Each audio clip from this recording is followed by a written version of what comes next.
ना थके हैं पांव कभी, ना ही हिम्मत हारी है। मैंने देखे हैं दौर कहीं, आज भी मेहनत जारी है। और आप लोगों की उसी मेहनत का एक छोटा सा हिस्सा बनने के लिए मैं हर्ष त्यागी बाहुबली पुलिस वाला प्लेटफॉर्म पर एक बार फिर से आप लोगों का स्वागत करता हूं। और आज हम स्टार्ट करेंगे रफ्तार सीरीज के मोल कॉन्सेप्ट का लेक्चर नंबर 7। और आज के लेक्चर में हम दो बहुत ही बेहतरीन कॉन्सेप्ट पढ़ेंगे जिनका नाम होगा परसेंटेज यील्ड और मिक्सिंग ऑफ रिएक्टिंग सॉल्यूशन। आप लोगों को एक बात याद होगी बेटा, आप लोगों को याद होगी कि मैंने एक लेक्चर में आपको पढ़ाया था mixing of non reacting solution. और आपको याद होगा वहां पर मैं दो सॉल्यूशन लिए थे, आपस में मिक्स किया था। मिक्स करने के बाद एक रिजल्टेंट सॉल्यूशन बना था और हम लोग रिजल्टेंट सॉल्यूशन में किसी कंपोनेंट की, यानी जो भी मटेरियल होता था हमारे पास, जो भी कंपाउंड होता था, उसकी मोलैरिटी फाइंड करते थे। आज भी बिल्कुल वैसा ही करना है।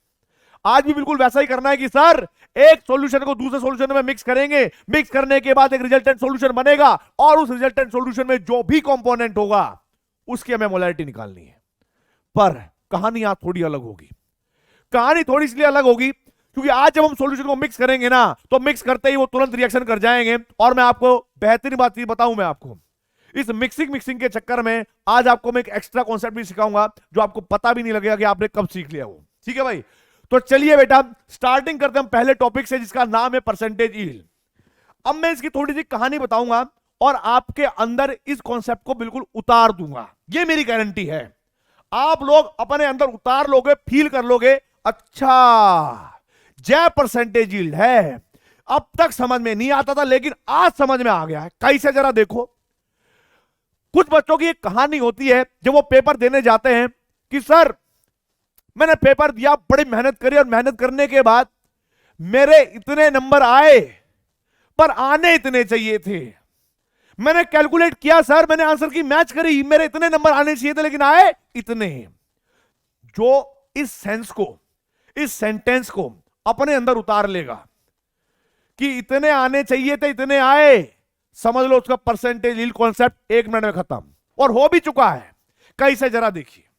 जब हम बात करेंगे केमिस्ट्री के अंदर, तो केमिस्ट्री में हम रिएक्शन कराते हैं और आप लोग जानते हैं कि रिएक्शन में क्या होता है। रिएक्टेंट लोग आपस में रिएक्शन करते हैं, गुलू गुलू करते हैं और प्रोडक्ट बना देते हैं। अब हमें क्या करना है, उन रिएक्शन को देखते हुए, मद्देनजर रखते हुए यह बात ध्यान रखनी है, इस रिएक्शन के हिसाब से जो हमने रिएक्टेंट लिए थे, इनके हिसाब से इतना प्रोडक्ट बनना चाहिए था पर बना इतना, रियल में बना इतना। बस आपको क्या करना है, जितना बना उसको न्यूमिनेटर और जितना बनना चाहिए था उसको डिनोमिनेटर इनटू में 100 हो गया परसेंटेज यील्ड। बड़ा सिंपल है भाई। कैसे निकालोगे आप परसेंटेज यील्ड? यील्ड का मतलब होता है बनना। ठीक है भाई, अगर मैं बात करूं परसेंटेज यील्ड की, परसेंटेज यील्ड की, तो मैं आपको बताता हूं बेटा जी। मैंने आपको क्या बताया कि कोई भी केमिकल रिएक्शन हो उसमें रिएक्टेंट आपस में रिएक्शन करते हो, रिएक्शन करने के बाद वो प्रोडक्ट बनाते हो। मैंने बस यही बोला कि आपकी कैलकुलेशन के हिसाब से जितना बनना चाहिए था वो डिनोमिनेटर में जाएगा, बट एक्चुअल में जितना बना वो न्यूमिनेटर में जाएगा। तो आप क्या करोगे, फॉर्मूला होगा क्या कि भाई amount of product, amount of product, please समझिएगा इस बात को कि जो भी प्रोडक्ट था वो क्या, कौन से वाली अमाउंट लेंगे यहां पर, रियल वाली, यानी एक्सपेरिमेंट वाली, जो एक्सपेरिमेंट के हिसाब से बननी चाहिए थी। और नीचे क्या लेंगे, नीचे हम कहेंगे amount of product, amount of product कौन सी, कैलकुलेटेड। कैलकुलेटेड का मतलब जो आप लिखा पढ़ी करोगे, मोल कॉन्सेप्ट के हिसाब से कैलकुलेट करके देखोगे या अनुमान लगाओगे कितनी बननी चाहिए थी, इतनी बनी। जय फॉर्मूला सिंपल परसेंटेज यील्ड का। ठीक है, अब जब यहां पर परसेंटेज निकालना है तो एक बात और ध्यान रख लेना कि इस रेशियो को हमें 100 से मल्टीप्लाई करना है। और जिस बच्चे को ये फॉर्मूला समझ में आ गया, इसके बेसिस पर क्वेश्चन करने आ गए, तो मैं आपको बताता हूं बेटा कि परसेंटेज यील्ड के क्वेश्चन आप बड़ी आसानी से कर लेंगे, चाहे धरती की कोई भी किताब उठा लेना। ठीक है, चलिए अब मैं आपको एक बात बोलना चाहता हूं। जैसे मान लीजिए कि मैंने आपको ये फॉर्मूला बताया और आई होप आप लोगों ने अपनी नोटबुक में ये फॉर्मूला लिख भी लिया होगा कि सर अमाउंट जो बनी प्रोडक्ट की वो इतनी बननी इतनी चाहिए थी, 100 से मल्टीप्लाई कर दी इस रेशियो की। इस पर कोई क्वेश्चन करके दिखाइए, तब हम मानेंगे कि हमें परसेंटेज आया है कि नहीं आया है। अब जरा देखो भाई क्या किया मैंने। मैंने यहां पर एक क्वेश्चन दिया और आपको कहा कि भाई फॉर द रिएक्शन फलाना ढिमकाना एक रिएक्शन दे रखी है और बोला गया है initially if 1 mole of X 3 mole of Y and 2 mole of Z is taken, अगर हम इनिशियली इतना लेता है, if 1.25 mole of W, W माने क्या है, डब्ल्यू इसका प्रोडक्ट है, is obtain then percentage yield of this reaction क्या होगी, ये उसने पूछा है। जरा देखिए मेरे बच्चों ध्यान से सुनो, रिएक्शन क्या थी कि 2x प्लस के 3y प्लस के 4z और यह बनाता है हमारे पास क्या 5w। सबसे पहले मैंने आपको यह बताया है जब आप कोई भी रिएक्शन देखते हो और रिएक्शन देखने के बाद ये मैथमेटिकल नंबर देखते हो तो ये मैथमेटिकल नंबर क्या बताते हैं आपको, थोड़ा सा एग्जाम थोड़ा बताइए यार, क्या बताते होंगे आपको, क्या इंफॉर्मेशन देते हैं आपको ये। आप कहोगे सर हमें ऐसा लगता है कि ये जो मैथमेटिकल नंबर है आपने बताया था कि इनको स्टोइकियोमेट्रिक कोएफिशिएंट कहते हैं और ये बताते थे कि किस प्रोपोर्शन में, किस मोल प्रोपोर्शन में रिएक्टेंट आपस में रिएक्शन करेंगे और किस मोल प्रोपोर्शन में वो प्रोडक्ट बनाएंगे। जैका मतलब क्या हुआ, इसका मतलब यह हुआ सर यहां पर अगर 2 लिखा है तो उसका मतलब है कि 2 mole of X 3 mole of Y के साथ रिएक्शन करना चाहता है और 4 मोल ऑफ जेड के साथ रिएक्शन करना चाहेगा। अगर ऐसा हुआ तो सर 5 मोल डब्ल्यू के बनेंगे। ये स्टैंडर्ड इक्वेशंस हैं, रिलेशन है या इंफॉर्मेशन है, इसके हिसाब से आप मैथमेटिकल रिलेशन बना सकते हो, इसके हिसाब से आप मैथमेटिकल रिलेशन बना सकते हो। अब जरा देखो ये अमाउंट है स्टैंडर्ड कंडीशन में कि ऐसा होता तो ऐसा होता, राइट। अब जरा देखो गिवन कंडीशन के अकॉर्डिंग क्या दिया गया है हमें, गिवन कंडीशन के अकॉर्डिंग जो हमें गिवन कंडीशन दी गई है वो क्या है प्लीज समझिएगा। एक्स का हमें हमारे पास 1 मोल दिया गया है, प्लीज समझिएगा, और वाई के हमें जो है 3 मोल दिए गए हैं बेटा, ये बात समझ लीजिएगा, और जेड के हमारे पास 4 मोल दिए गए हैं। सबसे पहला काम क्या होता है कि प्रोडक्ट की अमाउंट निकालने के लिए आपके पास जितने भी रिएक्टेंट हो उन सारे रिएक्टेंट में से उस रिएक्टेंट को पहचानना जो सबसे पहले खत्म होगा, और आप लोग जानते हैं कि जो सबसे पहले खत्म होगा उसको हम कहते हैं लिमिटिंग रिएजेंट, हाँ या ना। आप कहोगे सर बिल्कुल सही बात है। अब जरा देखिए क्या हुआ यहां पर, सर बिल्कुल सही बात कह रहे हो आप, और स्टोइकियोमेट्री और गिवन एग्जांपल को अगर देखा जाए तो मुझे एक बात पता लगती है कि 3 मोल, देखो प्लीज समझिएगा, अगर मैं यहां पर रिलेशन की बात करूं तो मैं कहूं कि 3 मोल वाई रिएक्ट विद क्या लिखा हुआ है 2 मोल ऑफ एक्स, यानी 3 मोल वाई के 2 मोल एक्स के साथ रिएक्शन करना चाहते हैं। अब 3 के हिसाब से एक्स के हमारे पास 1 मोल है, अगर आप वाई और एक्स में कंपेयर करोगे तो आपको यह बात क्लियर हो जाएगी कि भाई वाई तो ज्यादा अमाउंट में है, एक्स कम अमाउंट में है। वाई अगर ज्यादा अमाउंट में होगा तो इसका मतलब यह किस में हुआ, एक्सेस। एक्सेस का मतलब क्या हुआ, अधिकता में है। बात समझ में आई, अरे आनी चाहिए नालायको। इधर देखो अब आप दूसरा नंबर पे क्या करोगे, आप कहोगे सर चलो एक बार कर लेते हैं कि जेड को और एक्स को भी कंपेयर कर लेते हैं और पता लगा लेते हैं। जेड के यहां पर क्या लिखा है 4 मोल, एक्स के यहां पर क्या लिखा है 2 मोल, क्या स्टैंडर्ड रिलेशन इंफॉर्मेशन देता है आपको। आप कहोगे sir 4 mole Z will react, या कह लीजिए आप डायरेक्टली कर लीजिए 4 mole of Z equal to react with 2 mole of X, यानी 4 मोल हमारे पास हैं और 4 मोल 2 मोल एक्स के साथ रिएक्शन करना चाहते हैं, पर हमारे पास एक्स का सिर्फ 1 ही मोल है। इसका मतलब तो यह सर एक्स जेड के कंपेयर में भी कम है, और एक्स अगर जेड के कंपेयर में भी कम है, वाई के कंपेयर में भी कम है, इसका मतलब सबसे लिमिटेड अमाउंट में कौन है, आप समझ चुके होंगे। आप कहोगे सर इस बार लिमिटेड अमाउंट में कोई और नहीं है, बस एक्स है, और एक्स को ही हम क्या कहेंगे बेटा, आप कहोगे सर यही हमारे पास लिमिटिंग रिएजेंट हमने पहचान लिया या हम जान चुके हैं। ध्यान से देखिएगा, एक्स हमारे पास क्या हो जाएगा, लिमिटिंग रिएजेंट। आप लोगों को मैंने एक बात बताई थी कि प्रोडक्ट की अमाउंट इस बात पर डिपेंड नहीं करती कि कोई रिएक्टेंट कितना ज्यादा बचा रहा, हालांकि इस बात पर डिपेंड करती है कि कोई रिएक्टेंट कितना खर्च हुआ। और मैंने आपको यह भी बताया था कि amount of product is directly proportional to amount of limiting reagent. जब कभी भी आपको प्रोडक्ट की अमाउंट निकालनी हो तो आप लिमिटिंग रिएजेंट की स्टोइकियोमेट्री से ही उसके अमाउंट निकालोगे। अब जरा देखिए प्लीज समझने की कोशिश करिएगा।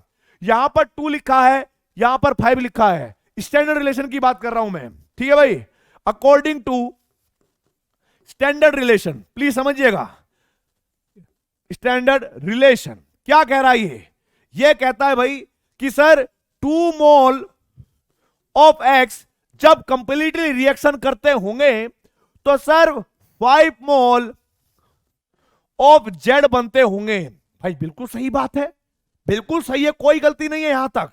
अच्छा, लेकिन हमारे पास एक्स के हैं कितने मोल क्वेश्चन के अंदर? आप कहोगे sir 1 mole.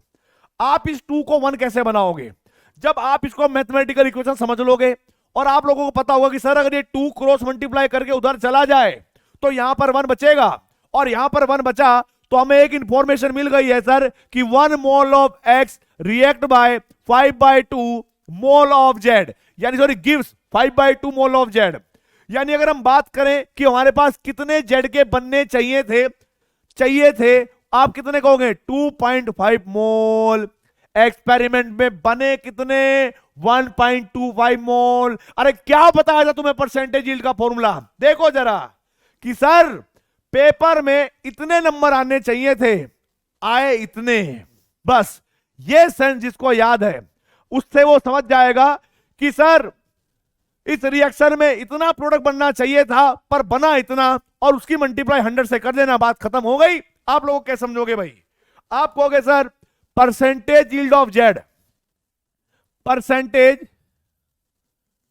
Yield of Z यानी प्रोडक्ट की अगर हम बात करें तो यहां पर हम लिखेंगे बेटा जी क्या?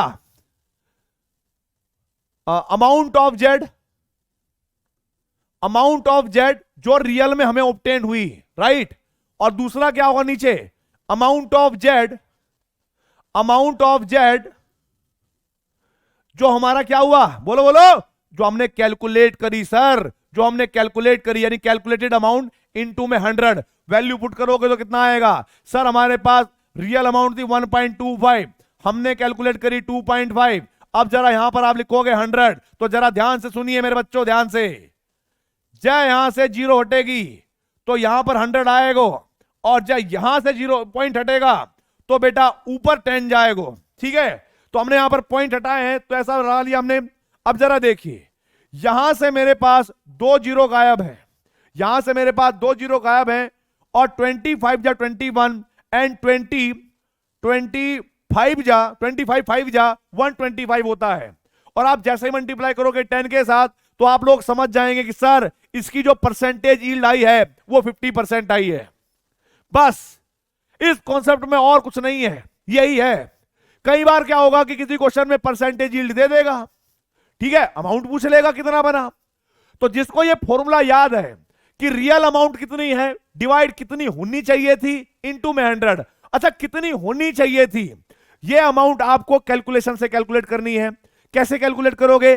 कोई भी रिएक्शन को देखो, गिवन अमाउंट देखो, गिवन अमाउंट के बाद लिमिटिंग रिएजेंट पहचानो, और जैसे ही तुम लोग लिमिटिंग रिएजेंट को पहचानोगे तो अमाउंट ऑफ प्रोडक्ट भी निकल जाएगी।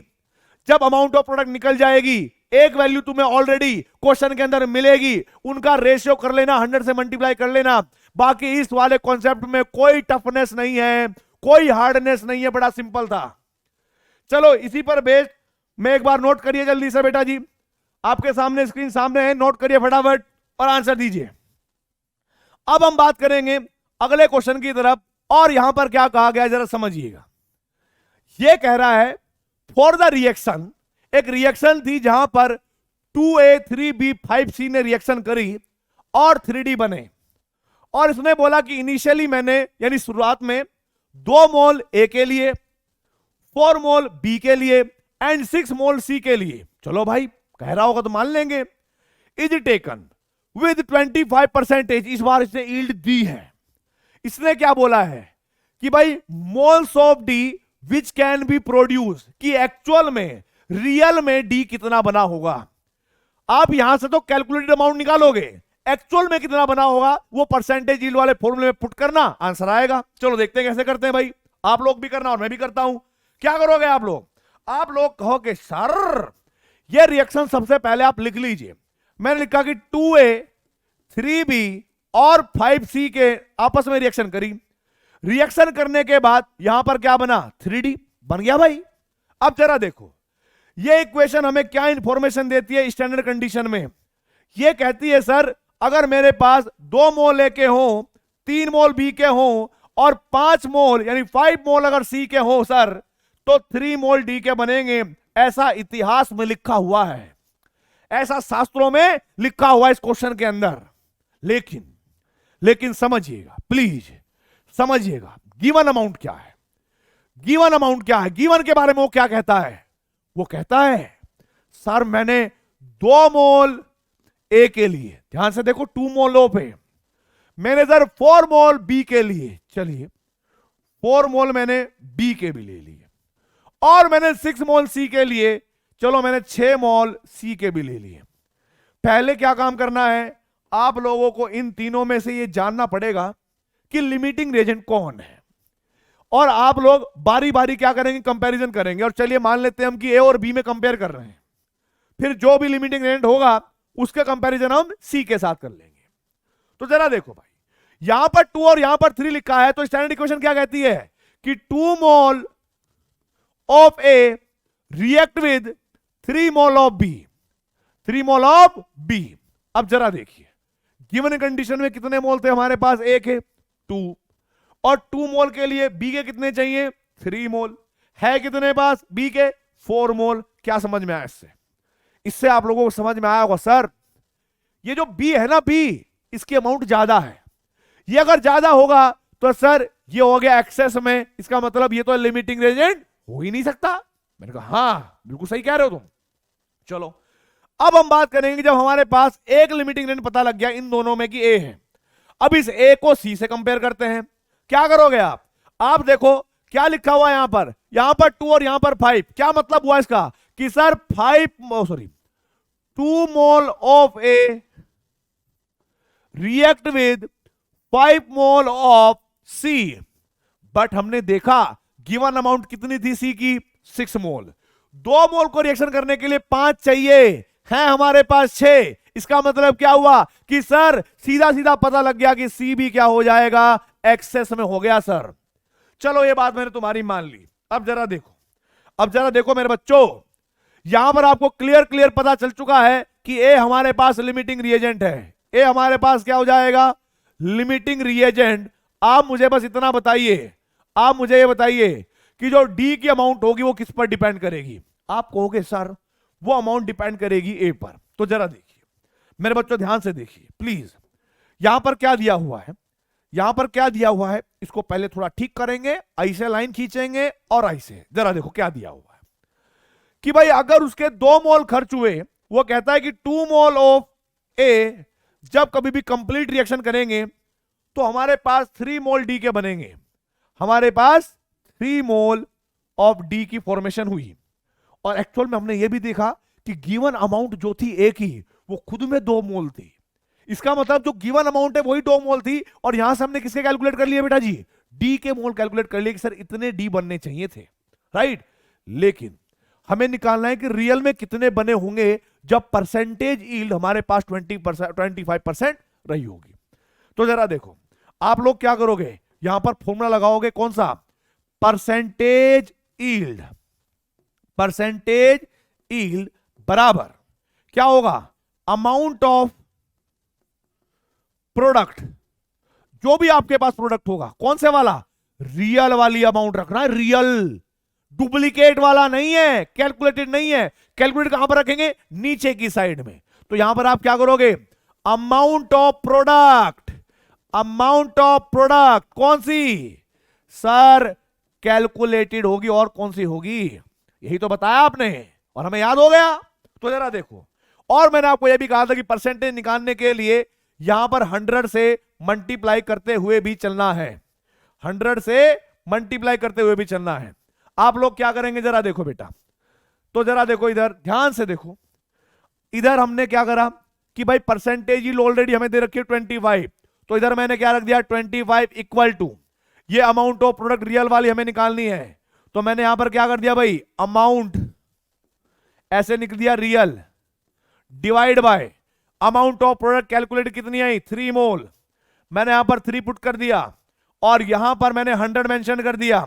अब जरा देखिए प्लीज ध्यान से, आप लोगों को थोड़ा बहुत बोर्ड मास लेवल तक का मैथमेटिक्स आता होगा, तो आप लोग क्या करेंगे, 25 जा 21, सॉरी 25 और 25 4 जा 100, ये आपने क्या कर दिया भाई, सॉल्व करके कट कर दिया। अब जरा देखो, ये वैल्यू अगर इधर चली जाए और 4 उसके नीचे आ जाए, तो जो आपके पास अमाउंट आएगी रियल वाली, वो कितनी आएगी भाई, वो आएगी 3/4। सॉल्व करोगे तो क्या आ जाएगा 3/4 में, 3/4 का मतलब हो गया सर, ये हो गई हमारे पास 7.5 नहीं 0.75, सॉरी 0.75 मोल ये होंगे बेटा। तो 0.75 मोल जो होंगे वो रियल में बने होंगे, और यही आपको आंसर करना है। आई होप आप लोगों को परसेंटेज यील्ड थोड़ी समझ में आई होगी, और परसेंटेज यील्ड से रिलेटेड जो क्वेश्चन है वो भी आप लोगों को समझ में आए होंगे, ठीक है। और मैं ये भी समझता हूं कि अगर आप लोगों के अंदर थोड़ी बहुत शर्म होगी, थोड़ी बहुत लज्जा भी बची होगी, तो नालायक को चुपचाप किसी किताब में से क्वेश्चन कर लेना परसेंटेज यील्ड के, और डरना बिल्कुल नहीं है। अपने अंदर एक सनक पैदा करो कि अपन के लिए खोने के लिए कुछ है ही नहीं, है ना, अपन के पास खोने के लिए कुछ है ही नहीं, हमें क्या करना है, सिर्फ गेन करना। और गेन कैसे करेंगे, जितनी मेहनत कर सकते हो उतनी मेहनत करो, जहां से क्वेश्चन मिलते हो क्वेश्चन करो, ठीक है, जितना आप मैक्सिमम कर सकते हो वो करो, ठीक है भाई। तो चलिए भाई, आई होप आप लोगों को परसेंटेज यील्ड समझ में आया, और आपको यह भी बात समझ में आई होगी कि परसेंटेज यील्ड से जो रिलेटेड क्वेश्चन है वो कैसे कैसे क्वेश्चन पूछे जाते हैं। या तो परसेंटेज यील्ड पूछेगा, या देकर ये पूछेगा कि रियल अमाउंट कितनी होगी, बस इससे ज्यादा कुछ नहीं। डरना बिल्कुल है नहीं है, मैं आपको पहले बता दूं, क्योंकि आप मेरे बच्चे हो, मेरी सेना हो, राइट। तो आप लोगों को बिल्कुल भी डर नहीं होना चाहिए, बिल्कुल सन की बन जाना है, और ये माइंडसेट रखना है कि अच्छा क्वेश्चन ऐसी की तैसी फोड़ देंगे इस क्वेश्चन को। सामने आने के बाद कोई भी क्वेश्चन से डरना नहीं है, चाहे कोई भी क्वेश्चन हो। आप लोगों ने ये ठान लिया कि सर ये कॉन्सेप्ट है, ये क्वेश्चन है, हमें करना है, बस हम कुछ नहीं जानते। जब आपका माइंडसेट वैसा बनेगा तो आपको कभी भी आपकी मंजिल तक कोई भी चीज ऐसी नहीं होगी जो आपको रोक दे वहां तक पहुंचने के लिए। तो चलिए भाई स्टार्ट करते हैं हम लोग एक नया कॉन्सेप्ट जिसका नाम होगा मिक्सिंग ऑफ रिएक्टिंग सॉल्यूशन। क्या मतलब हुआ इसका, कि सर दो सॉल्यूशन होंगे, वो आपस में मिलेंगे, और मिलने के बाद वो रिएक्शन कर लेंगे। चलो देख लेते हैं, चलो मैं देख लेता हूं, थोड़ा बता देता हूं आपको, समझिएगा। पहले इलस्ट्रेशन पहले बहुत जरूरी होती है मेरी। जिस बच्चे ने मेरी इलस्ट्रेशन पे थोड़ा सा भी ध्यान लगा लिया, एक भी क्वेश्चन नहीं छूटेगा, ये मेरी गारंटी है। अब जरा देखो प्लीज, मान लीजिए कि मेरे पास दो सॉल्यूशन है जो आपस में रिएक्शन करते हो। एक मैंने लिया HCl का और दूसरा मैंने लिया NaOH का। प्लीज समझिएगा, इन दोनों को मैं जैसे ही मिक्स करूंगा तो आप खुद से फील करके बताइए मुझे, अगर आपको थोड़ी बहुत भी शर्म है, थोड़ी बहुत भी अगर आपको पता है, 10वीं क्लास आपने करी है, 10th क्लास, तो आपको पता है कि कौन एसिड है कौन बेस है, और एसिड बेस आपस में रिएक्शन कर लेते हैं, और रिएक्शन करने के बाद सॉल्ट और वाटर बना लेते हैं। ये तुम्हें पता होना चाहिए, छोटी छोटी बात तुम्हें पता होनी चाहिए। तो जरा देखिए क्या होगा यहां। आप देखेंगे सर कि चलो ये बात तो हमने मान ली कि यहां पर हमारे पास HCl का एक सॉल्यूशन था, यहां पर हमारे पास बेस का एक सॉल्यूशन था, और हमने ये मान लिया कि यहां पर जो HCl है वो हमने लिया 500 ml, ठीक है, और इसकी जो मोलैरिटी ली वो 1 मोलर। और हमने क्या काम किया, हमने 2 मोलर NaOH का सॉल्यूशन लिया, और साथ ही साथ हमने यहां पर क्या काम किया भाई, NaOH, मतलब सॉरी एक मिनट, इसका भी हमने 500 ml लिया। अब जरा देखो, पहले आपको कॉमन सेंस काम करेगा कि सर जब हम HCl और NaOH को मिलाएंगे ना, तो ये बात कंफर्म है कि ये दोनों आपस में रिएक्शन करेंगे, और रिएक्शन करने के बाद ये वाली रिएक्शन होगी सर कि HCl जो है रिएक्शन करेगा किसके साथ, NaOH के साथ, और क्या बनेगा यहां पर, देश का शुद्ध नमक टाटा सोल्ट, और साथ में बेटा जी शुद्ध वाटर यानी बिस्लेरी वाटर H2O। अब जरा देखिए, पूरी कंप्लीटली बैलेंस इक्वेशन है, इसको आप लिख लेंगे। फिर आपको यह भी देखना है कि भाई जब मेरे पास नया सॉल्यूशन बनेगा, वॉल्यूम एक एडिटिव प्रॉपर्टी है, तो जो नया सॉल्यूशन होगा उसकी टोटल वॉल्यूम कितनी होगी, तो आप लोग जानते हैं कि वो होगी 1000 ml। अब जरा देखो, पहले हम ये देखेंगे कि HCl के हमारे पास कितने मोल थे, NaOH के हमारे पास कितने मोल होंगे। जब वो रिएक्शन करेगा तो कोई उनमें एक लिमिटिंग एजेंट भी होगा, और जो लिमिटिंग रिएजेंट होगा वो क्या हो जाएगा, खत्म हो जाएगा। क्या हो जाएगा, खत्म हो जाएगा पूरी तरीके से। यानी एक तो वो चीज बचेगी जो एक्सेस में होगी, और जो खत्म हो गई उसकी सहायता से कोई ना कोई प्रोडक्ट भी बना होगा तो अमाउंट ऑफ प्रोडक्ट भी बनेगी। आपको दोनों के मोल कैलकुलेट करने हैं। अगर आपने दोनों के मोल कैलकुलेट कर लिए, बचे हुए भाग के भी और जो उधर बना है उसके भी, तो आप सारे क्वेश्चन यहां से कर लोगे। जरा देखिए कैसे। सबसे पहले मुझे ये पता है कि सर अगर मुझे HCl के मोल निकालने हैं तो HCl ना तो यहां से आया ना वहां से आया, सिर्फ इस सॉल्यूशन से आया। और इस सॉल्यूशन में मोल का एक फॉर्मूला मैंने पढ़ा था एक जमाने में कि मोल बराबर होता है मोलैरिटी इनटू में वॉल्यूम। और मैंने देखा कि मोलैरिटी कितनी है इसकी, 1 मोलर, और वॉल्यूम कितनी है 500 ml। तो मेरे पास क्या आया 500। क्या आया 500, मोल नहीं आया, ये आएगा मिली मोल। कितना आया बच्चों, आप कहोगे सर ये आया मेरे पास मिली मोल। क्यों बोला मैंने मिली मोल इसको, क्योंकि यहां पर वॉल्यूम मैंने ml में ली है। अगर वॉल्यूम लीटर में लेता तब यहां पर मोल बोलता, राइट। अब बात करते हैं NaOH की, कि NaOH हमारे पास कितना था।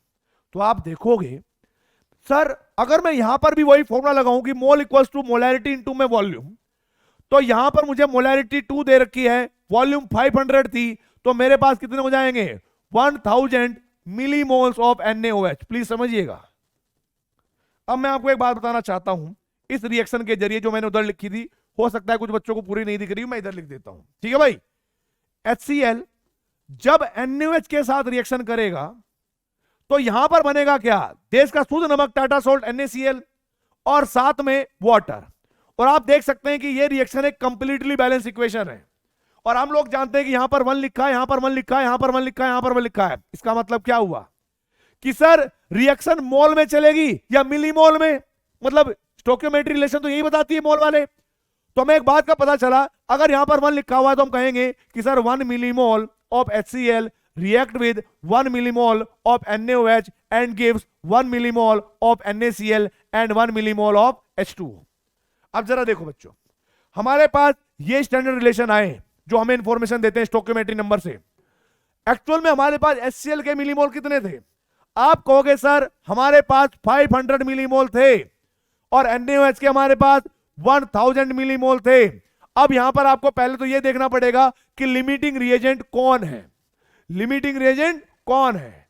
अब आपको जरा देखिए प्लीज, यहां पर समझिएगा कि सर एक बात हमें समझ में आ गई है कि यहां पर स्टोइकियोमेट्री कहती है कि 1 millimole HCl react with 1 millimole of NaOH। यह बात बिल्कुल क्लियर है। अब हमारे पास HCl कितने मिलीमोल है 500, तो हम क्या कहेंगे कि 500 मिलीमोल कितने NaOH को चाहते होंगे।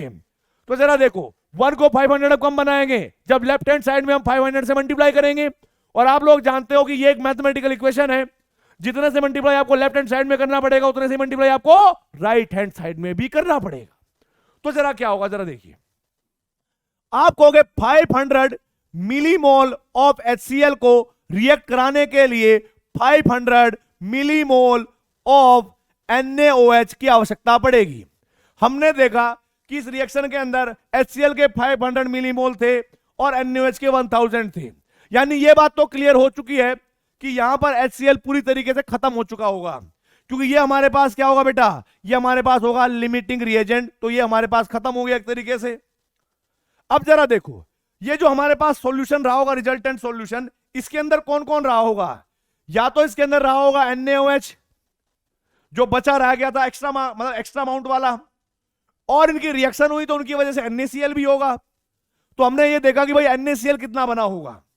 तो भाई प्रोडक्ट की अमाउंट किस पर डिपेंड करती है, आप लोग जानते हैं कि सर प्रोडक्ट की अमाउंट डिपेंड करती है अमाउंट ऑफ लिमिटिंग एजेंट पे, और अमाउंट ऑफ लिमिटिंग एजेंट की स्टोइकियोमेट्री 1 है और NaCl की भी 1 है। तो यहां से हमें एक बात पता लगेगी कि 1 मिलीमोल ऑफ HCl जब खर्च हुआ होगा तो 1 मिलीमोल ऑफ NaCl के बने होंगे। यह मैथमेटिकल इक्वेशन है। पर हम जानते हैं कि HCl के हमारे पास 500 मिलीमोल खर्च हुए हैं। आप 500 से मल्टीप्लाई लेफ्ट में करोगे और 500 से राइट हैंड में, तो आप लिखोगे 500 मिलीमोल ऑफ HCl जब कंप्लीटली खर्च हुए होंगे तो हमारे पास 500 मिलीमोल ऑफ NaCl बने होंगे। अब प्लीज समझिएगा, ये जो आपके पास रिजल्टेंट सॉल्यूशन है, ये रिजल्टेंट सॉल्यूशन के अंदर आपको दो चीजें साफ साफ नजर आ रही है, NaOH जो एक्सेस में था और NaCl जो बना होगा, यानी आपको मोलैरिटी भी किसकी निकालनी है, इन दोनों की निकालनी है।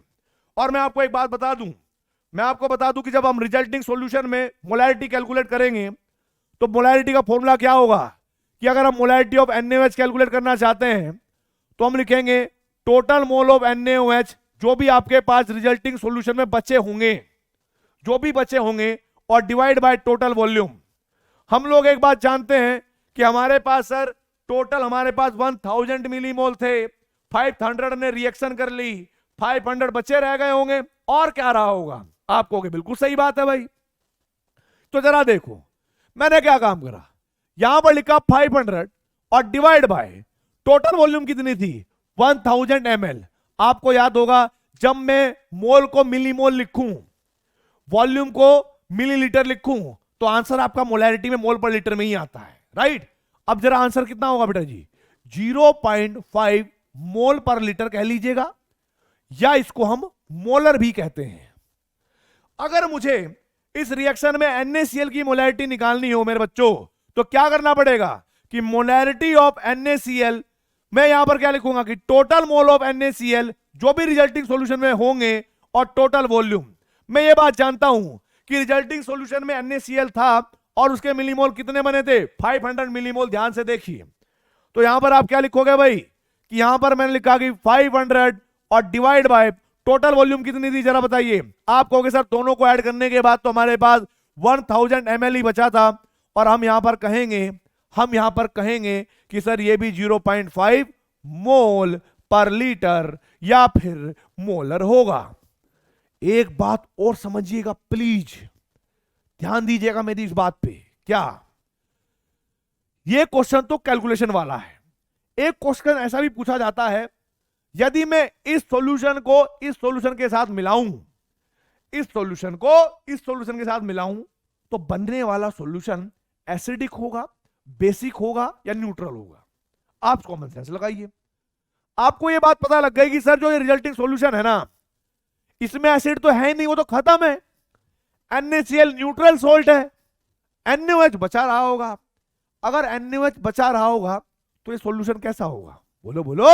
आप कहोगे सर ये सॉल्यूशन तो बेसिक है, और यदि ये सॉल्यूशन बेसिक रहा तो इस पर मैं आपको बता दूं, नोट पॉइंट और लिखवाना चाहता हूं कि और कैसे कैसे क्वेश्चन आ सकते हैं। तो हम कहेंगे this solution is basic in nature, यानी इसका नेचर जो होगा वो बेसिक होगा। और यदि मुझे पीएच बतानी हो कि इसकी पीएच का रेंज क्या रहा होगा, तो मैं कहूंगा कि बेटा जी एट 25 डिग्री सेल्सियस। बेटा टेम्परेचर मेंशन करना बहुत जरूरी है, क्योंकि जो है पीएच स्केल अलग अलग टेम्परेचर पे अलग अलग होती है। तो जो आप 1 से लेके 14 वाली पढ़ते हो ना पीएच, कि सर वाटर की पीएच 7 होती है, वो हमेशा नहीं होती, वो 25 डिग्री सेल्सियस पे ही होती है बस, ठीक है। इसीलिए या तो नॉर्मल टेम्परेचर जा कहेंगे या फिर 25 डिग्री सेल्सियस पर कहेंगे, तब हमें पता है कि अगर उस सॉल्यूशन में बेस बचा रह गया होगा, वो सॉल्यूशन बेसिक रहा होगा, तो उसकी जो पीएच रही होगी वो कहीं ना कहीं 7 से तो ज्यादा ही होगी सर।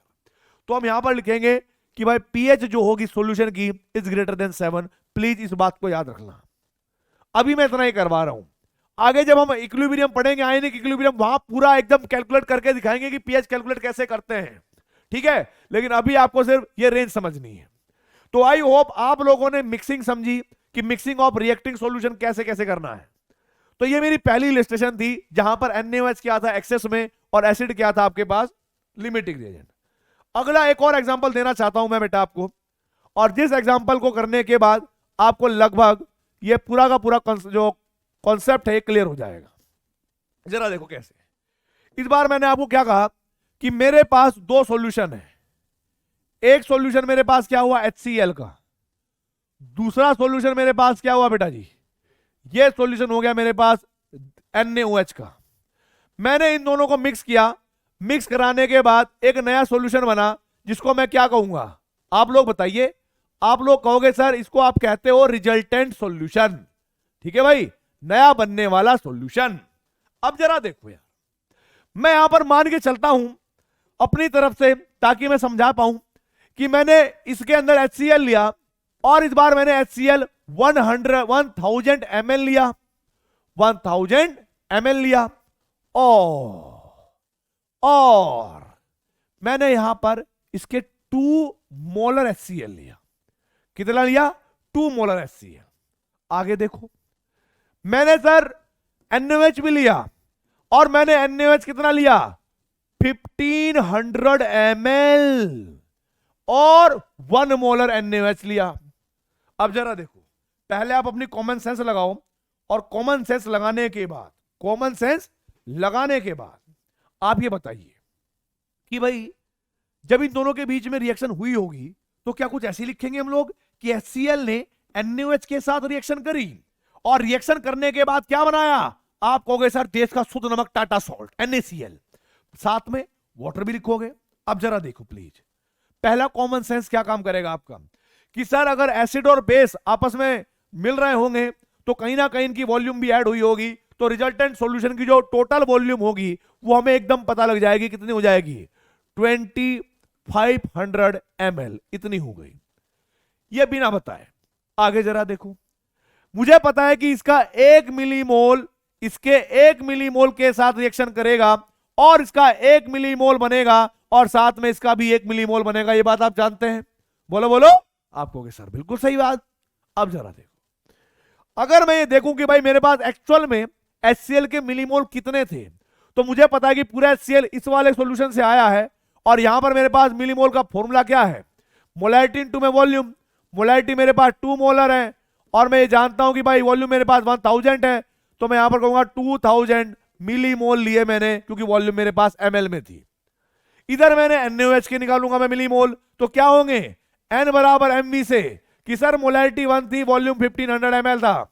सॉल्व करेंगे तो हमारे पास 1500 मिलीमोल्स आएंगे। अब आप समझने की कोशिश करिएगा, हमारे पास जो गिवन डेटा है उस गिवन डेटा में समझिएगा कि भाई 2000 मिलीमोल किसके होंगे? हमारे पास HCl के।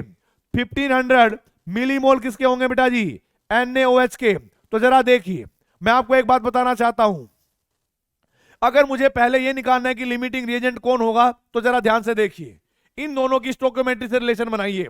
क्या करोगे आप कि सर 1 मिलीमोल HCl को रिएक्ट करने के लिए 1 मिलीमोल NaOH की आवश्यकता पड़ेगी।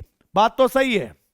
अब मुझे ये बताओ बेटा कि मेरे पास HCl के 2000 मिलीमोल हैं, अगर मैं इसको 1 को 2000 में करूंगा तो मुझे क्या करना पड़ेगा?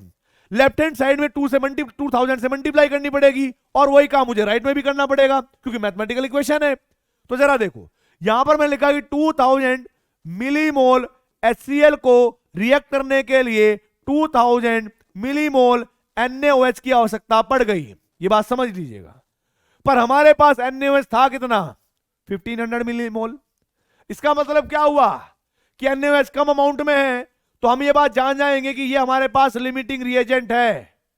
ये इस सॉल्यूशन में है ही नहीं, सिर्फ हमारे पास HCl होगा जो कि एक्सेस में था, यानी यहां पर HCl प्रेजेंट होगा, और अमाउंट में जो बना होगा प्रोडक्ट NaCl, यही दो बने होंगे, और इन दोनों का मुझे क्या निकालना पड़ेगा? मोलैरिटी। ठीक है। अब आप मुझे एक बात बताने की कोशिश करना भाई, अगर मैं यहां पर निकालना चाहता हूं, प्लीज समझिएगा क्या कह रहा हूं मैं, अगर मैं यहां पर निकालना चाहता हूं मोलैरिटी ऑफ NaCl, तो मुझे फॉर्मूला क्या लिखना चाहिए? आप बताओ सोचकर। आप कहोगे सर वो सिंपल वाला फॉर्मूला लगाओ ना, कि टोटल मोल्स ऑफ NaCl देश के शुद्ध नमक की, और डिवाइड बाय टोटल वॉल्यूम, है ना भाई? अब जरा देखो, टोटल मिलीमोल NaCl के किस पर डिपेंड करेंगे? आप कहोगे सर लिमिटिंग रिएजेंट पे, इस बात पे डिपेंड करेंगे, तो मुझे निकालने पड़ेंगे। मैंने ये देखा कि लिमिटिंग रिएजेंट मेरे पास NaOH है, इसकी स्टोइकियोमेट्री 1 है, इसकी स्टोइकियोमेट्री 1 है, तो क्या रिलेशन बताती होगी ये कहती है भाई, ये क्या कहती है कि सर ये बात हमें समझ में आ गई कि 1 मिलीमोल NaOH जब कंप्लीटली रिएक्शन करता होगा, तो 1 मिलीमोल NaCl का भी बनता होगा। ये बात हमें क्लियरली समझ में आ चुकी है। अच्छा, समझ में आई तो बहुत बढ़िया है। अब ये देखो कि NaOH के कितने मिलीमोल हमारे पास थे। आप कहोगे सर हमारे पास NaCl के NaOH के 1500 मिलीमोल थे, तो 1500 मिलीमोल NaOH ने जब कंप्लीटली खर्च हुए होंगे या रिएक्शन करी होगी, तो NaCl के कितने बनेंगे?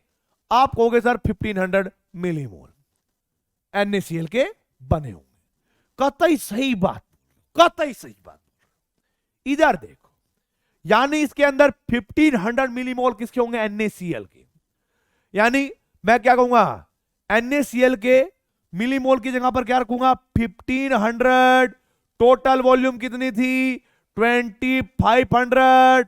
2 जीरो से 2 जीरो गायब। आंसर 3/5 मोलर आया कि नहीं आया?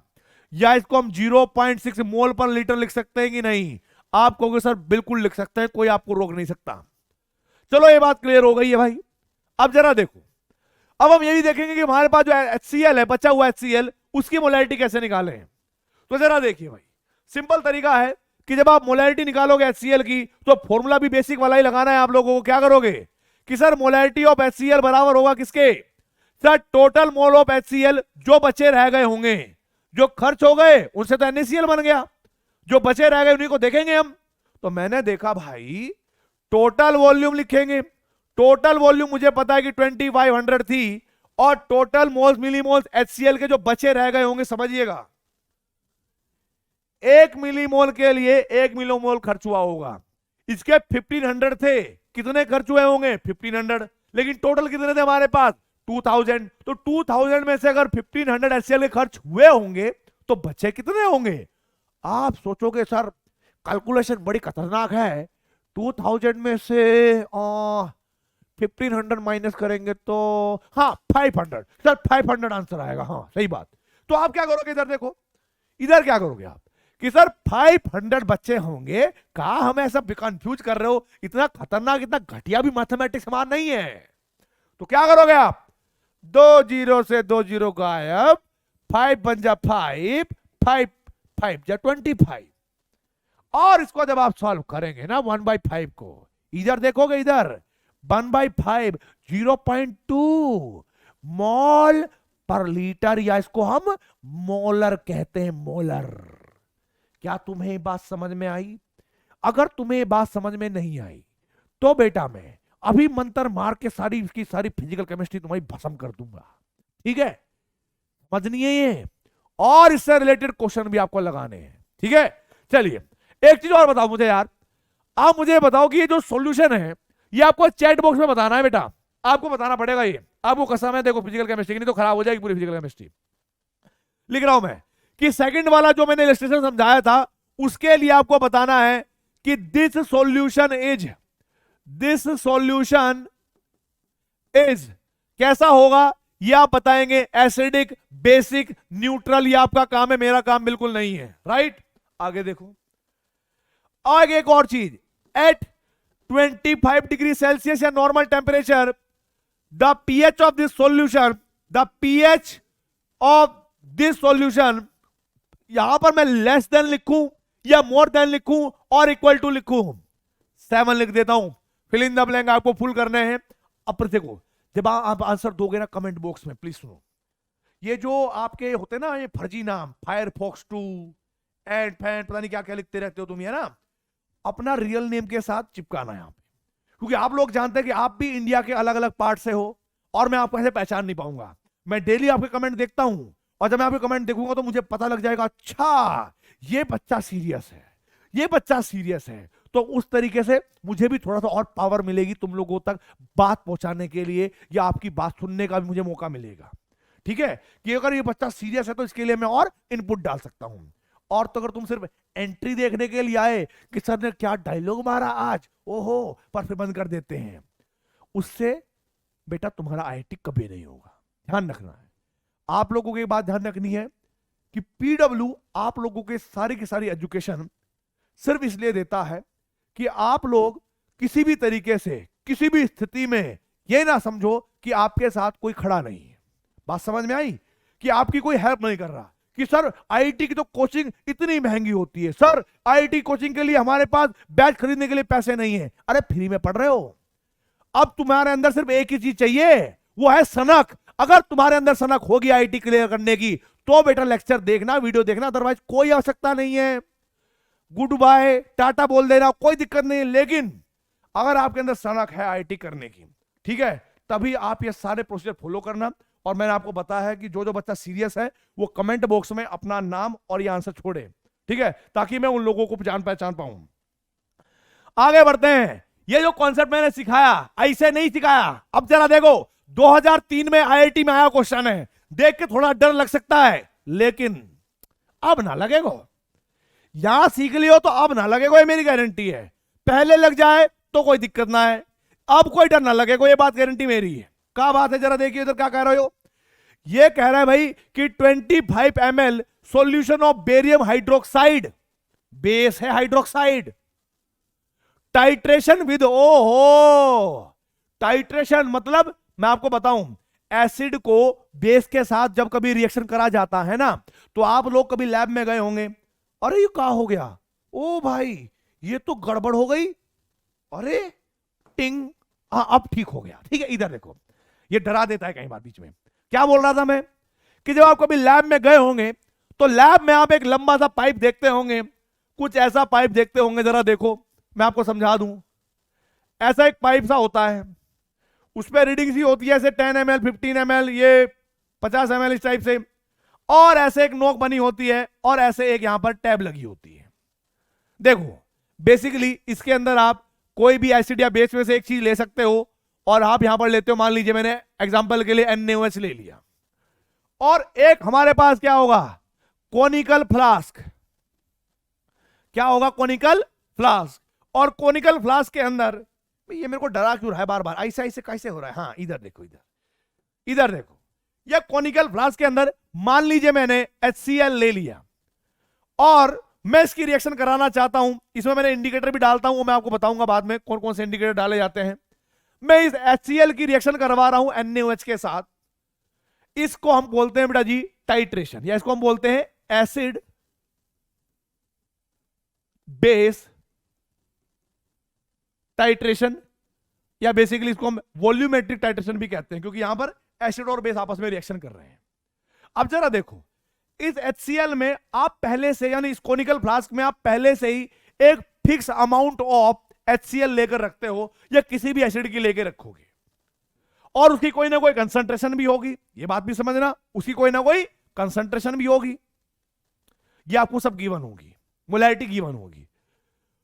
वो इस NaOH की कई बार क्या करेगा कि ये रीडिंग दे देगा यहां से लेकर यहां तक कि इतना खर्च हुआ उसको न्यूट्रलाइज करने के लिए, तो बताओ NaOH की मोलैरिटी कितनी होगी, ऐसे पूछ सकता है।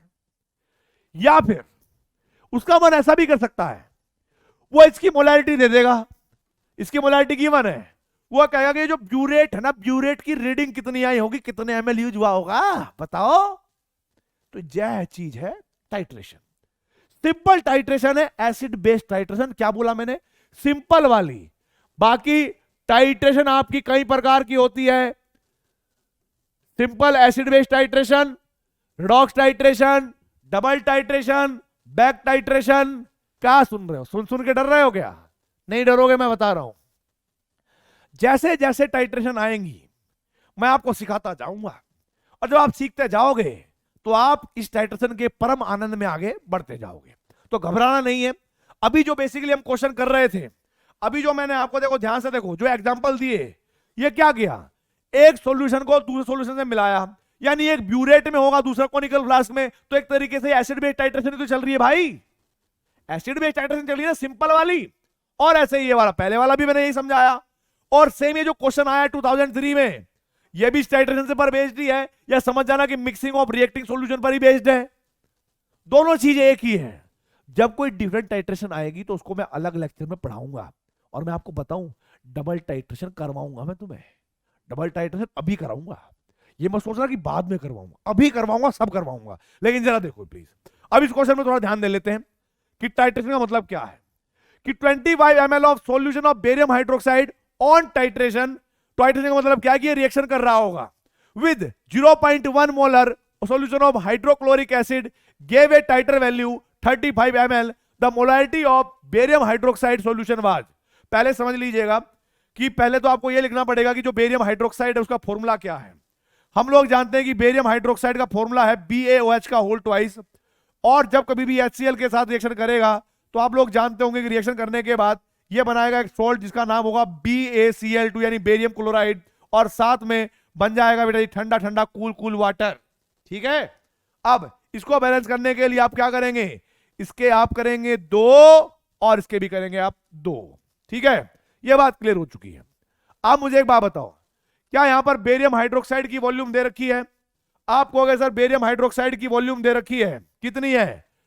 25 ml फिक्स की थी हमने, जो कोनिकल फ्लास्क में ली होगी, और इसकी मोलैरिटी हमें पता नहीं है। वो पूछी है कि मोलैरिटी ऑफ बेरियम हाइड्रोक्साइड कितनी होगी, तो मैंने मोलैरिटी यहां पर क्वेश्चन मार्क कर दिया। HCl यानी जो ऊपर से ब्यूरेट से गिर रहा था सर, वो 0.1 मोलर लिया हमने, 0.1 मोलर, ध्यान से देखना इधर, 0.1 मोलर लिया। ठीक है, और इसके कितने ml खर्च हुए? आप कहोगे 35 ml खर्च हुए, तो यहां पर आप लिखना 35 ml यूज हुए। सबसे पहले मैं आपको एक बात बता दूं, जब आप इस रिएक्शन को लिखोगे तो आपको एक बात क्लियर करनी पड़ेगी कि स्टोकियोमेट्री के हिसाब से इसके कितने मिलीमोल, इसके कितने मिलीमोल के साथ रिएक्शन करेंगे।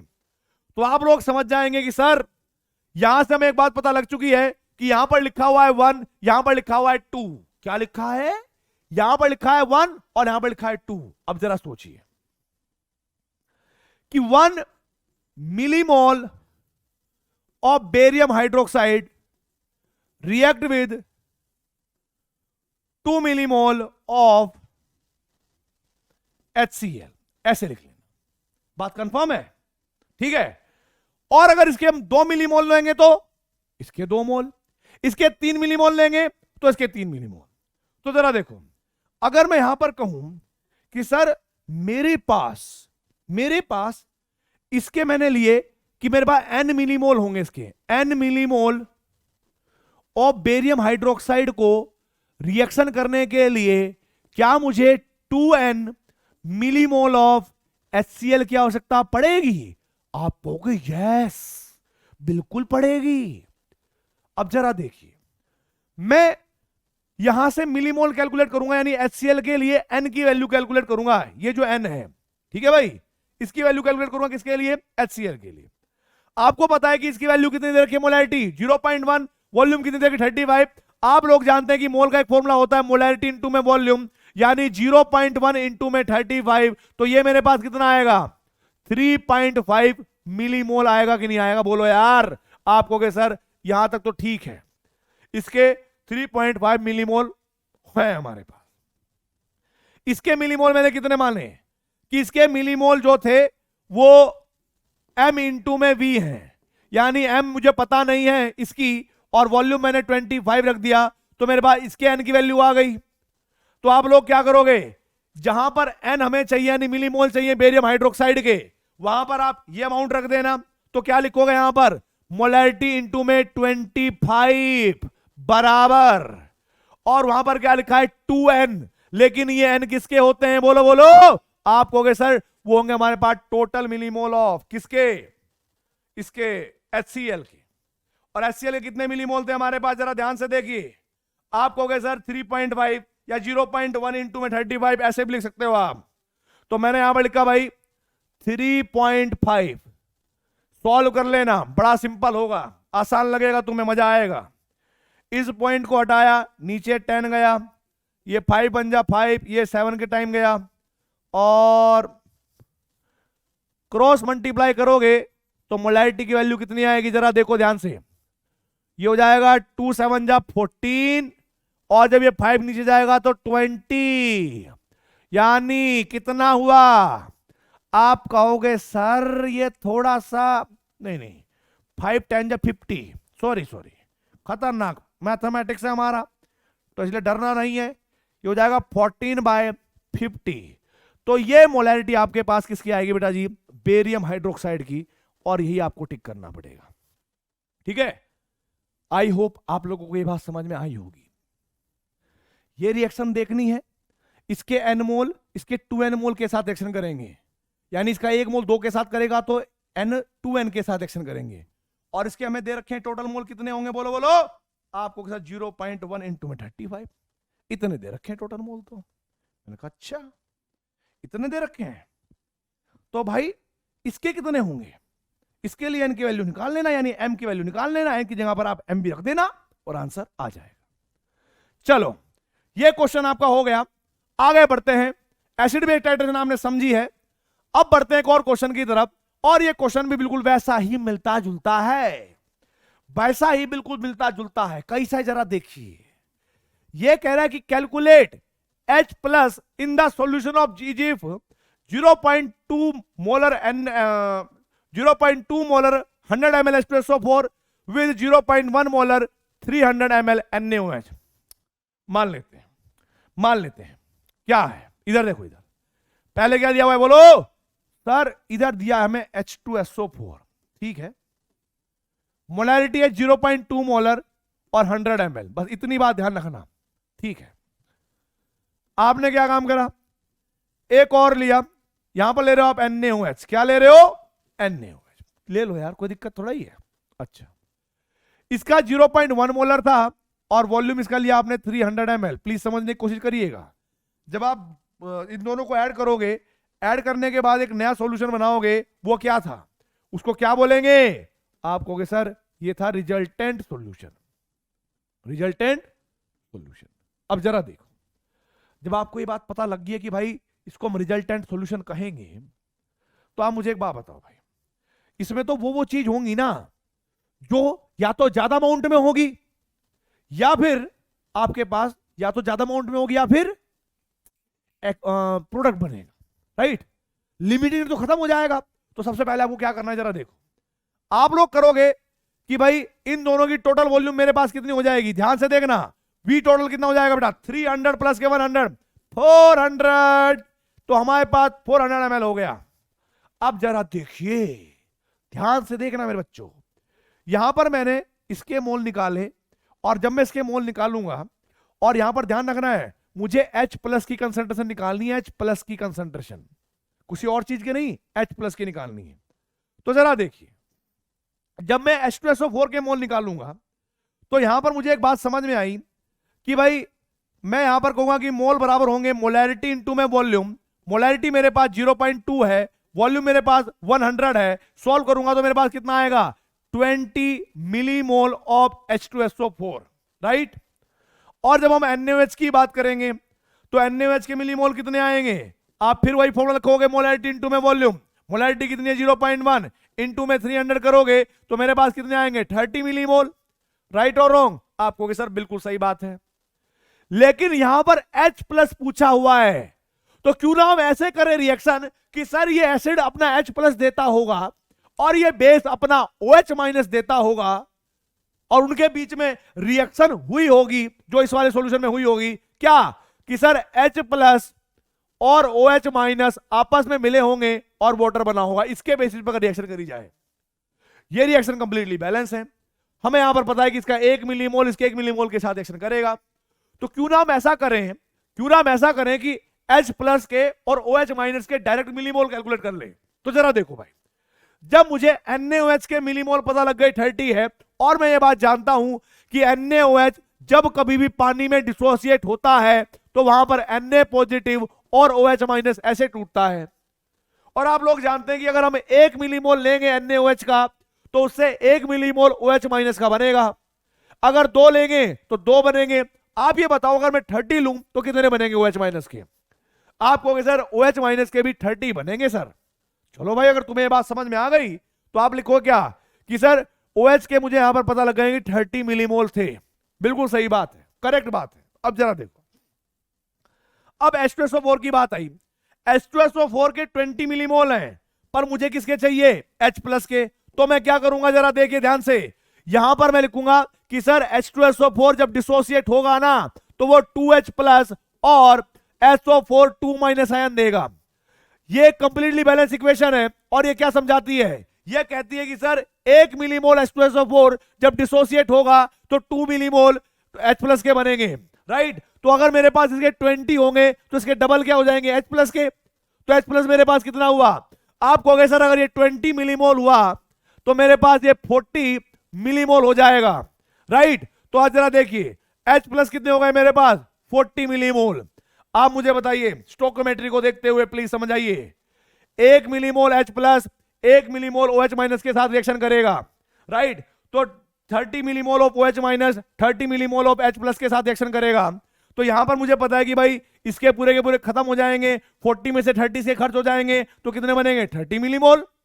कितने हो गए 30 मिलीमोल। तो जरा देखिए, जरा देखिए, अगर मुझे इसके अंदर H प्लस की कंसंट्रेशन निकालनी है तो मैं लिखूंगा फॉर्मूला क्या, मोलारिटी ऑफ H प्लस बराबर किसके होगी, जल्दी से सोचिए। आप कहोगे sir total mole of H plus जो इसके अंदर बचे रह गए होंगे, और डिवाइड बाय टोटल वॉल्यूम। तो हम लोग ये बात जानते हैं भाई कि यहां पर क्या होगा, जरा देखो यार, total millimole of H plus कितने हुए 10, और टोटल वॉल्यूम कितनी हो गई मेरे पास 400। आप लोग जानते हैं कि मिलीमोल अगर हमने लिए मिलीमोल में, तो वॉल्यूम हम अगर ml में लेंगे तो कोई दिक्कत नहीं होगी। जैसे ही आप इसको सॉल्व करेंगे, सॉल्व करने के बाद लिखेंगे का 1/40 मोलर, तो आपका H प्लस की कंसंट्रेशन आ जाएगी इस वाले सॉल्यूशन में। तो अब देखो भाई क्वेश्चन पे, अच्छा क्वेश्चन है, इधर देखो अच्छा क्वेश्चन है। एक और क्वेश्चन है, कर लेते हैं। ये क्या कह रहा है जरा देखिए, 10 ml of 10%, sorry 100 ml of 10% NaOH weight by volume is added to 100 ml of 10% HCl weight by volume. The nature of resultant solution, सिर्फ नेचर पूछा है, कोई कैलकुलेशन नहीं है। लेकिन आप लोगों को एक बात तो क्लियर करनी पड़ेगी भाई, आप लोगों को ये बात तो क्लियर करनी पड़ेगी कि जब ये दोनों के दोनों NaOH और HCl मिलेंगे तो आपस में रिएक्शन करेंगे, और रिएक्शन करने के बाद एक लिमिटिंग रिएजेंट होगा जो कि खर्च हो जाएगा, और एक बचा रहेगा थोड़ी ज्यादा अमाउंट में, ज्यादा एक्सेस में, और उसी के बेसिस पे हम कहेंगे सर ये एसिडिक है, बेसिक है। जरा देखो कैसे, जरा देखो कैसे भाई। हम ये मान के चलते हैं कि मेरे पास ये एक सॉल्यूशन था, समझिएगा पूरा ध्यान से, ठीक है, कंफ्यूज होने की कोई आवश्यकता नहीं है, बहुत इजी चल रहा है अपना काम। और दूसरा क्या है NaOH का, आप समझने की कोशिश करिएगा। इसने कहा कि NaOH का 100 ml अगर मैं ले लूं, 100 ml अगर मैं ले लूं तो उसमें 10 ग्राम NaOH है। वेट की बात कर रहा हूं, देखो वेट बाय वॉल्यूम दिया है, मैंने कुछ और नहीं माना। इधर देखो HCl में वो कह रहा है कि अगर HCl का मैं 100 ml ले लूं तो मैं HCl के 10 ग्राम मान लूंगा, क्योंकि वो भी 10% है।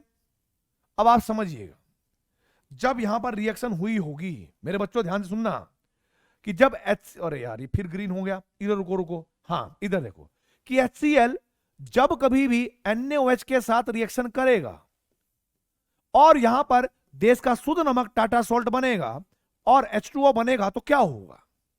आप कहोगे सर ऐसा मुझे लगता है कि अगर ये कंप्लीटली बैलेंस इक्वेशन है ना, तो 1 मोल HCl 1 मोल NaOH के साथ रिएक्शन करना चाहता है, 2 मोल के साथ करना चाहेंगे, आधा मोल आधे मोल के साथ रिएक्शन करना चाहेगा, 10 मोल होंगे तो 10 मोल NaOH के साथ रिएक्शन करना चाहेंगे। सर ये बात तो हम समझ चुके हैं, ठीक है।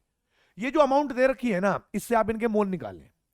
देखो वेट दे रखा है HCl का कितना 10 ग्राम, वेट दे रखा है NaOH का कितना 10 ग्राम। अब जरा देखिए, जब आप मोल निकालेंगे ना मोल, तो मोल का फॉर्मूला क्या होगा, given mass by molar mass. इधर मोल का formula given mass by molar mass. यहां लिखोगे क्या 10/36.5, यहां क्या लिखोगे मोल इसके 10/40। समझिएगा, समझिएगा 1-to-1 रिएक्शन चल रही है, इन दोनों के न्यूमरेटर सेम है, डिनोमिनेटर अलग अलग है, और इसका डिनोमिनेटर ज्यादा है। जब डिनोमिनेटर ज्यादा होगा तो अमाउंट क्या रही होगी, कम।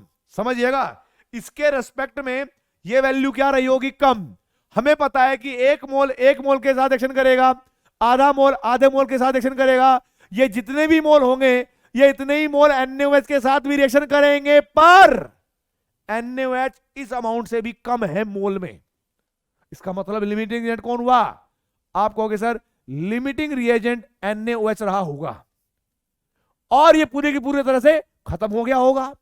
बचा कौन रहा, आप कहोगे सर बचा रहा हमारे पास HCl। अगर उस सॉल्यूशन में HCl बचा रहा तो आप खुद कॉमन सेंस लगाओ ना यार, कैसी pH होगी 7 से कम, और 7 से कम का मतलब एसिडिक। तो आप लगाएंगे ऑप्शन नंबर सी पे टिक और आगे बढ़ जाओगे, ठीक है। चलिए भाई, इस तरह से आप लोग ये क्वेश्चन करेंगे।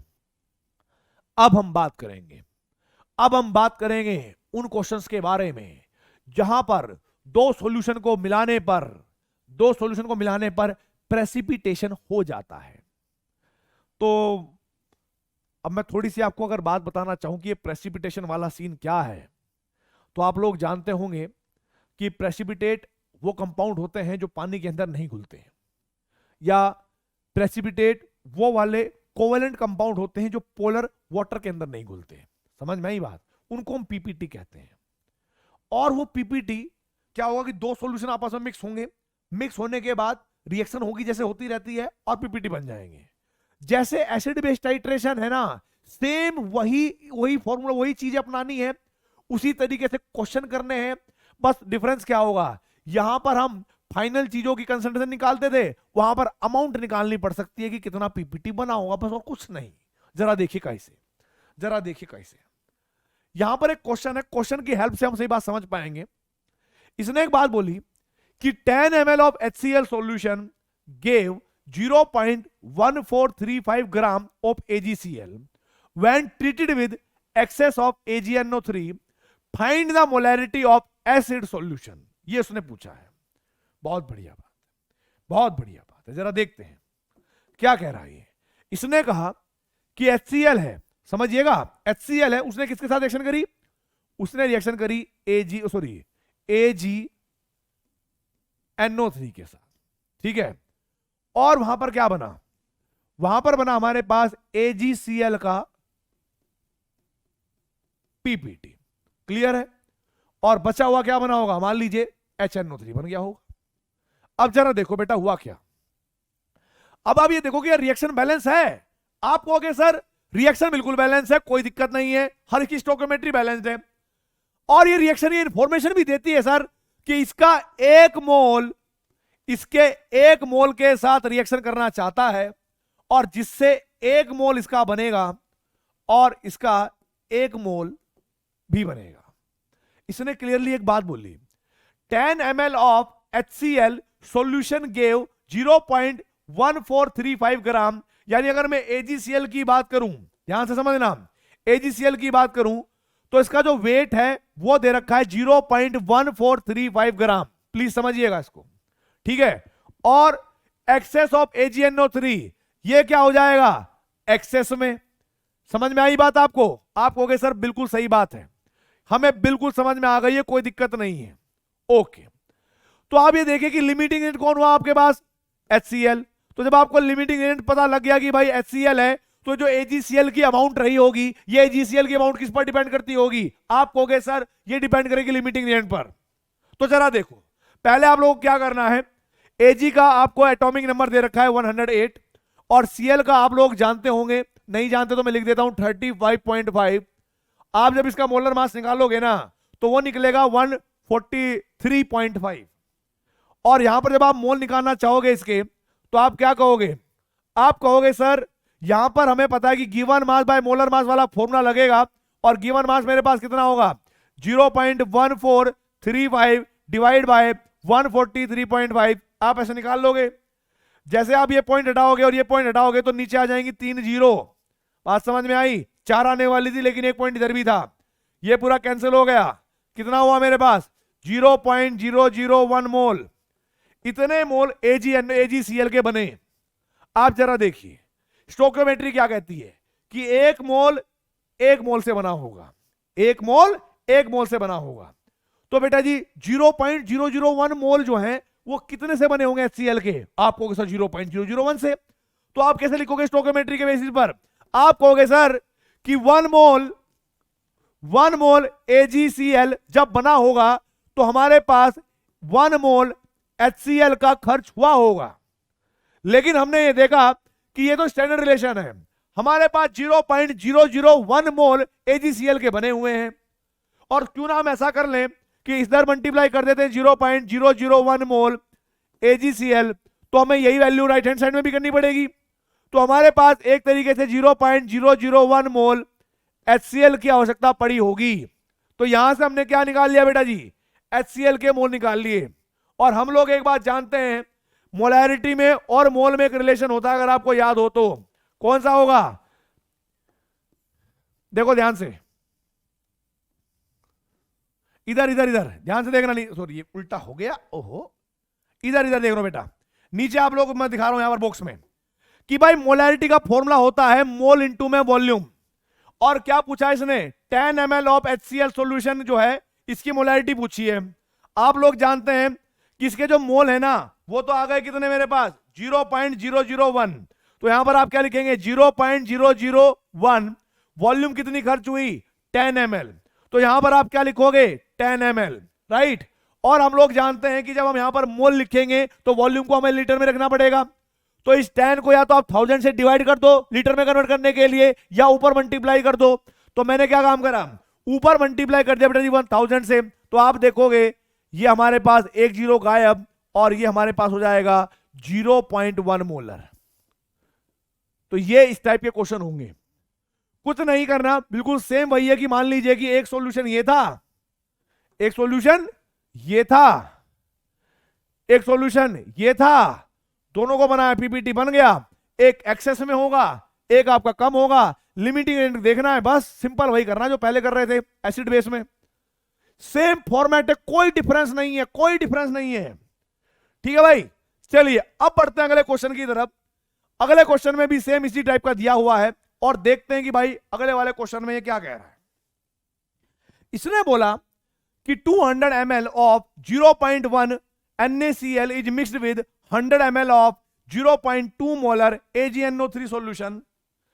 Calculate molarity of all the ions in the final solution. बड़ा बढ़िया क्वेश्चन है और इस सॉल्यूशन के माध्यम से ना, इस क्वेश्चन के माध्यम से आप देखना कि एक और टाइप का जो आपका कंफ्यूजन है वो दूर हो जाएगा। कैसे? जरा देखो, हम लोग ये बात जानते हैं कि भाई मान लीजिए कि मेरे पास एक सॉल्यूशन था और वो सॉल्यूशन था देश के शुद्ध नमक टाटा सोल्ट NaCl का, जिसमें उसकी मोलैरिटी दे रखी थी 0.1 मोलर। ये भूल गया हमारा ऑपरेटर, इसलिए दुखी मत होना, 0.1 मोलर कर लेना। और 200 ml मैंने इसका लिया। अब आगे देखो, दूसरा सॉल्यूशन मैंने किसका लिया? जल्दी से देखो, आप कहोगे सर AgNO3 का लिया हमने।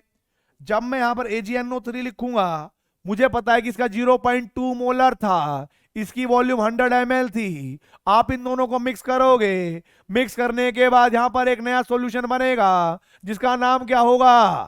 अरे बोलो। आप कहोगे सर रिजल्टेंट सॉल्यूशन कहते हैं शायद उसको, वही लिख दो आप। ठीक है भाई, लिख दिया, कोई दिक्कत नहीं है। अब जरा देखो इधर, रिजल्टेंट सॉल्यूशन मैंने यहां पर लिख दिया, कोई दिक्कत नहीं है, बिना कोई घबराए हुए, कोई दिक्कत नहीं है। अब जरा देखो इधर, देखो इधर क्या कह रहा है। हमें पहले ये देखना पड़ेगा कि इन दोनों में जब रिएक्शन हुई होगी कौन एक्सेस में था, कौन लिमिटिंग एजेंट है। क्योंकि जो एक्सेस में रहा होगा वही होगा उसके अंदर, और जो लिमिटिंग एजेंट है वो खत्म हो गया होगा। तो मैंने देखा सर मैं पहले इनकी रिएक्शन करा के देखता हूं और फिर पता लगेगा। मैंने रिएक्शन लिखी कैसे कि जब NaCl ने AgNO3 के साथ रिएक्शन करी होगी तो वहां पर AgCl का PPT बना होगा और प्लस के और क्या बना होगा? NaNO3 बना होगा। ठीक है, अब जरा देखो बेटा, इधर देखो, इधर पहले हम देखते हैं कि HCl के मोल कितने हैं। फॉर्मूला क्या होगा मोल का? सर मोलैरिटी दे रखी है, वॉल्यूम दे रखी है, तो मल्टीप्लाई कर दो। ठीक है भाई, कर दिया। 0.1 इंटू में वॉल्यूम 200 ml है, यानी कितनी हो जाएगी? 20 मिलीमोल, क्योंकि वॉल्यूम मैंने mm में ले रखी है। आगे देखो, यहां पर मैं AgNO3 के मिलीमोल कैलकुलेट करने लगा, तो मेरे पास फॉर्मूला क्या होगा? मोलैरिटी इंटू में वॉल्यूम। और फिर उसके बाद मोलैरिटी यहां पर क्या रखूंगा? आप कहोगे सर 0.2 रख दीजिए। ठीक है भाई, मैंने 0.2 रख दिया। वॉल्यूम की जगह पर कितना हो जाएगा? 100 रख दीजिए। कितना आया बोलो बोलो? आप कहोगे सर 20 मिलीमोल। ओ भाई साहब, जय भी 20 मिलीमोल, जय भी 20 मिलीमोल, गजब कहानी हो गई भाई ये तो हम लोग एक बात जानते हैं, अगर ये बैलेंस इक्वेशन है तो यहां पर 1 मिलीमोल के साथ एक्शन करना चाहता है, 2 मिलीमोल के साथ एक्शन करना चाहते हैं, 3 मिलीमोल के साथ एक्शन करना चाहेंगे। आप खुद बताइए, अगर मैं इसके 20 मिलीमोल लूं तो इसके 20 मिलीमोल ही मैंने इसके भी लिए हुए हैं, दोनों सेम अमाउंट में रिएक्शन करेंगे तो क्या होगा? सर ये भी पूरा खत्म, ये भी पूरा खत्म, कुछ नहीं बचा इन दोनों में से। आपको पता है ये बात, कुछ नहीं बचा। अच्छा, नहीं बचा, ठीक है। ये जो AgCl है PPT, ये घुलेगा नहीं, ये आयनों में टूटेगा नहीं, तो आयनों में टूटेगा कौन? NaCl, NaNO3, sodium nitrate. ओ, तो का नाम ऐसा कर ले कि ये देख ले कि ये कितना बना होगा, इसके कितने मोल बने होंगे, ये चेक ना कर ले। अबे का हो गया ये, इधर देखो। आप कहोगे सर ठीक है, आप चेक कर लो कि NaNO3 कितना बना होगा, यही घुला होगा। आपको पता है कि ये प्रोडक्ट की साइड में है, और जो प्रोडक्ट की साइड में होंगे उनके अमाउंट लिमिटिंग रेट पर डिपेंड करेगी। लिमिटिंग रेट आप कोई भी मान लेना, यहां पर 2 दिए हैं, दोनों के दोनों इस बार सेम ही है, कोई से भी निकाल लो तो आंसर आ जाएगा। हम लोग ये बात जानते हैं कि जब 1 मिलीमोल NaCl का खर्च हुआ होगा सर, तब हमारे पास 1 मिलीमोल NaNO3 का बना होगा। ये बात जानते हो ना तुम? आप कहोगे सर बिल्कुल सही बात है। जब इसके 20 मिलीमोल खर्च हुए होंगे तो उससे 20 मिलीमोल NaNO3 बने होंगे। ये बात हमने मान ली। अब जरा देखिए मेरे बच्चों, एक बात समझिएगा, ये जो आपके पास रिजल्टिंग सॉल्यूशन है, इसके अंदर AgCl PPT की फॉर्म में रहेगा। PPT घुलेंगे मतलब टूटेंगे नहीं आयनों में। आयनों में कौन टूटेगा? NaNO3। और किस तरीके से कि सर एक बनेगा Na पॉजिटिव, एक बनेगा NO3 माइनस। ठीक है भाई, रिएक्शन क्या कहती है? ये वाली छोटी सी जो रिएक्शन लिखी है कि सर इसका 1 मिलीमोल Na पॉजिटिव देगा, 1 मिलीमोल NO3 माइनस देगा। तो मेरे पास पता है कि इसके मेरे पास 20 मिलीमोल थे। जब ये टूटे होंगे तो 20 मिलीमोल Na प्लस बने होंगे और 20 मिलीमोल NO3 माइनस बने होंगे। मुझे इन दोनों आयनों की कंसंट्रेशन निकालनी है, यानी मोलैरिटी निकालनी है। कैसे निकालूंगा? आप कहोगे सर बड़ा सिंपल है। अगर आप मोलैरिटी निकालना चाहते हो किसकी? Na प्लस की, तो यहां पर मैं लिखूंगा मोलैरिटी ऑफ Na प्लस बराबर, क्या लिखा? बराबर total mole of Na plus divide by total volume. अब जरा देखो नालायक हो, इधर इधर टोटल वॉल्यूम तो हमें पता लगेगा 200 और 100 को मिलाएंगे तो टोटल वॉल्यूम कितनी हो जाएगी इसकी? देखो, आप कहोगे 300 मिलीलीटर। तो यहां पर मैंने क्या करा, यहां पर मेरे पास आ गया 300 ml, और जब मैं वॉल्यूम को ml में रखता हूं तो इनको मैं मोल को भी मिली मोल में कर सकता हूं। क्या किया मैंने? क्या किया? 20 रख दिया यहां पर, सॉल्व करा, कितना आया? 1/15। 1/15 मोल पर लीटर मेरे पास Na प्लस था। और यदि मैं यहां से मोलैरिटी ऑफ नाइट्रेट निकालना चाहता हूं कि नाइट्रेट आयन, तो मेरे पास होगा कि टोटल मोल जो भी आपके पास था उसके अंदर NO3 minus divide by total volume, और ये भी मेरे पास 20 मिलीमोल थे, वॉल्यूम 300 ml थी। सॉल्व करेंगे तो 1 0 से 1 0 गायब, यहां पर 1/15 मोल पर लीटर आएगा। तो प्रेसिपिटेशन वाले क्वेश्चन भी आप इस तरीके से आसानी से कर सकते हो। बात समझ में आई कि नहीं?